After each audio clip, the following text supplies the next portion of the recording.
আসসালামু আলাইকুম। আজকে সাকিব আল হাসানকে নিয়ে কিছু কথা বলবো। সাকিব আল হাসানের নামে যে হত্যা মামলাটা দিয়েছে, সেই হত্যা মামলাটা কি তুলে নেবে কিনা আমাদের প্রধান উপদেষ্টা ডক্টর ইউনূস সাহেবও এই বিষয় নিয়ে কিছু কথা বলেছে, বা বিসিবিতে যত ঊর্ধ্বতন কর্মকর্তারা আছেন, ফারুক সাহেব আছেন, বা নতুন ক্রীড়া উপদেষ্টা তিনিও কথা বলেছেন। সেই বিষয়ে সার্বিক বিষয়ে আমি আলোচনা করব। আপনারা যদি সাকিবের হ্যাটার্স হন বা লাভার্স হন, সবার জন্য এই ভিডিওটা অনেক গুরুত্বপূর্ণ। তো চলেন মূল আলোচনা করা যাক। আচ্ছা, সাকিব আল হাসানের নামে যে হত্যা মামলাটা দিয়েছে, সেটাতে আপনি খুশি হয়েছেন না বেজার হয়েছেন, সেটাও আপনি জানাবেন। সাকিব আল হাসানের নামে যে হত্যা মামলাটা দিয়েছে, তখন তিনি ছিলেন কোথায়? তিনি ছিলেন কানাডার গ্লোবাল টি10 লিগে। সো একটা মানুষ এত দূরত্ব থাকার পরেও কিন্তু মামলার আসামি হয়ে গেছে। কিসের জন্য? যে এই যে সরকারটা যে পদত্যাগ করেছেন, উনার আন্ডারে ইলেকশন করার কারণেই কিন্তু তিনি মামলায় পড়ে গেছেন। তো এখন আমি ব্যক্তিগতভাবে সাকিব আল হাসানকে যে মামলা করেছে, সেটাতে আমি খুশি নই। এটাতে আমি অনেক কষ্ট পেয়েছি। কারণ হ্যাঁ, সাকিব আল হাসান অনেক অপরাধী, সেটা আমি মেনে নিয়েছি।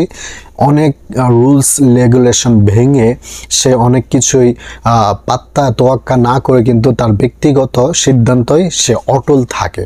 সে নিজেকে বড় মনে করে অনেক সিদ্ধান্ত নিয়ে নেয়, যেটা বাংলাদেশের আইনের বিপক্ষেও চলে যায় এবং ক্রিকেটের যে রুলস রেগুলেশন আছে সেগুলোর বিরুদ্ধেও চলে যায়। তারপরে সে সেগুলা করে।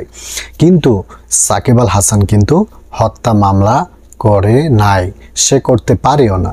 সে কারো মাথায় তেল মাখতেও চায় না, সে নিজেও কারো হাতে তেল নিতেও চায় না। সে তার নিজে ব্র্যান্ড ভ্যালু দিয়ে চলে, সে তার ফেমাস, সে তার যোগ্যতা নিয়ে চলে, কারো দিকে সে তাকায় না।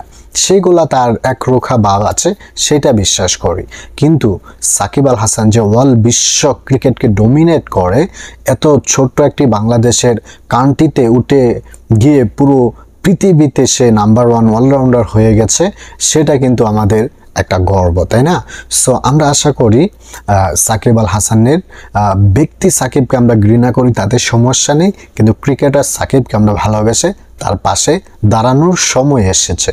না হলে কিন্তু সাকিব আল হাসান কিন্তু তার কেরিয়ারটা ফুল স্টপ হয়ে যেতে পারে যদি মামলাটা দায়ের করা হয় আদালতে।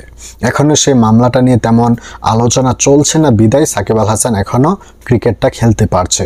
যখন এটা আদালতে ওঠা হবে, তখন কিন্তু তার ক্রিকেটটা বন্ধ হয়ে যেতে পারে। তাকে বাধ্যতামূলক ক্রিকেট থেকে বাদ দিতে হবে, কারণ একজন খুনের আসামি কখনোই ইন্টারন্যাশনাল খেলা খেলতে পারে না। তো প্রধান উপদেষ্টা যিনি, উনি এটা নিয়ে ভাবছেন, বলছেন যে কি করা যায় সেটা দেখবেন। এবং যে এখন যে আমাদের ক্রীড়া মন্ত্রী যে আসছেন, তিনি বলেছেন যে বাংলাদেশে এই আইনটা করবেন যে ক্রিকেট খেলা অবস্থায় বা যেই ফিল্টারই হোক, খেলা অবস্থায় রাজনীতিতে আসা নিষিদ্ধ করে দিবেন। কিন্তু সাকিব আল হাসানের ব্যাপারে তারা ভাবছেন।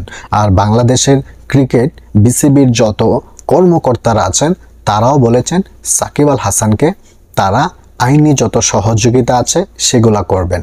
আর বাংলাদেশের যত প্লেয়ার্সরা আছে সবাই সাকিব আল হাসানের পাশে দাঁড়িয়েছেন। এবং এখন বর্তমানের ক্যাপ্টেনও বলেছেন যে সাকিব ভাইয়ের জন্য আমার যত কিছু করা লাগে, যত দূর পর্যন্ত যাওয়া লাগে আমি যাব, কিন্তু সাকিব আল হাসান ভাইকে আমরা অজরেই এই মিথ্যা মামলায় ক্রিকেট থেকে বিদায় নিতে দেব না। তো বন্ধুরা, আমরাও চাই এই ক্যাপ্টেন নাজমুল হোসেন শান্তের পাশে আমরাও দাঁড়াবো। সে যেন এই বিষয়টাকে তুলে সাকিব আল হাসানের মামলাটাকে মওকুফ করাতে পারে, মাফ করাতে পারে, সেই আশাই ব্যক্ত করে আমার ভিডিওটা এখানে শেষ করছি। ভালো থাকবেন, সুস্থ থাকবেন। আসসালামু আলাইকুম।